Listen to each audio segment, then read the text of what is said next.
So you want to start a wildflower garden and you really don't know the steps on how to do it. Let me go over some of that. It is so simple and so much fun. The first thing, you need to pick an area where you want to start your wildflower garden. What does that mean?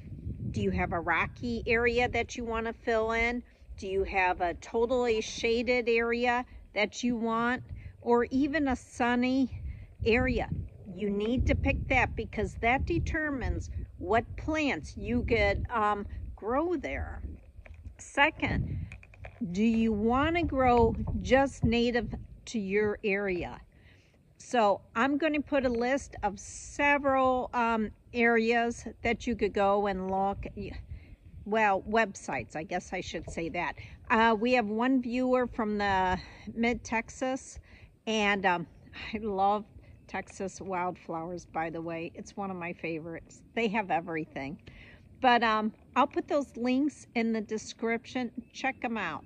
But what does that make a difference? Some of these wildflowers could take a long time to ever flower.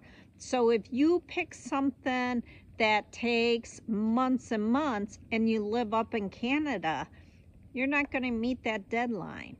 So sometimes it's easier to pick wildflowers for your area.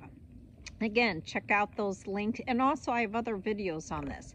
Now, the third thing, how are you going to pick your plants? For me, you could buy them from the nursery. This is the most simple. You buy it and drop it in the area that you want. This is a yarrow plant, a native yarrow, which is an edible, by the way. Or you could transplant them from your other areas of your garden. Easiest, but the most expensive. The second way is by bulb or rhizome and such. So one of my favorites is the allium. Yeah, allium is a wildflower. Actually, P. Allen Smith, it's one of his favorite edible wildflowers. And these grow around the world, but there's different varieties. So pick your variety, but those are the second easiest. All you do is drill a hole and drop them in. And you could order those online or go to a nursery. It's perfect. So simple. And those are medium priced depending on what you get. Now, the cheapest, usually, not always, is this is the wildflower mix, or that's the easiest. You could go and you could broadcast it. Check out my video on that. All you do is scatter this, but there is no control. Although in a wildflower garden, are you supposed to have control? I think a little. This is the hardest in the long run because you have to water these. So just put a sprinkler where you're at and turn that on every day. Cheapest, but takes more time.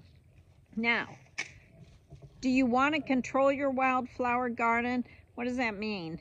If I have a big area, if I plant a mixture, the little ones, such as the alliums or other ones, they will not make it in a tall batch of other flowers. So for me, in my areas, I like to transplant all my little short ones, or the ones that come in the spring and then they're done, such as the violet, and then have the taller ones in back.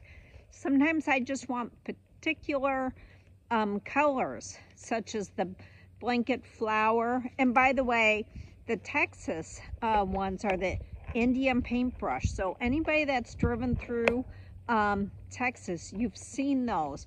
Or the Texas bluebell, or the Mexican hat. I mean, those are all great. Or echinacea, by the way. That was a native. Or asters. You see asters on the highway all the time. So that's all you have to do. It's so easy. Pick your area. Pick flowers that will survive there. And that's something else. If you pick native to your area, most of the time, a lot of them will reseed, and you don't ever have to retransplant or buy them again. That's a benefit of planting the natives. So, and then that's about it. It is so simple. Check out the description. Check out my other videos. Some of the other videos we're going to do in the future are edible wildflowers. You know my family, everything goes around food. And some of the edible wildflowers are some of the tastiest and healthiest. And what about colorful ones that are good for butterflies, you know? So I'll do other shorts on that. Please check out our full-length videos. Those are during the week. And then the shorts are usually Friday through Sunday, sometimes Monday since it's spring. This is Sabrina from Campbell's Freedom Farm. Help our channel by subscribing and hitting thumbs up. Have a great day and plant your wildflower garden.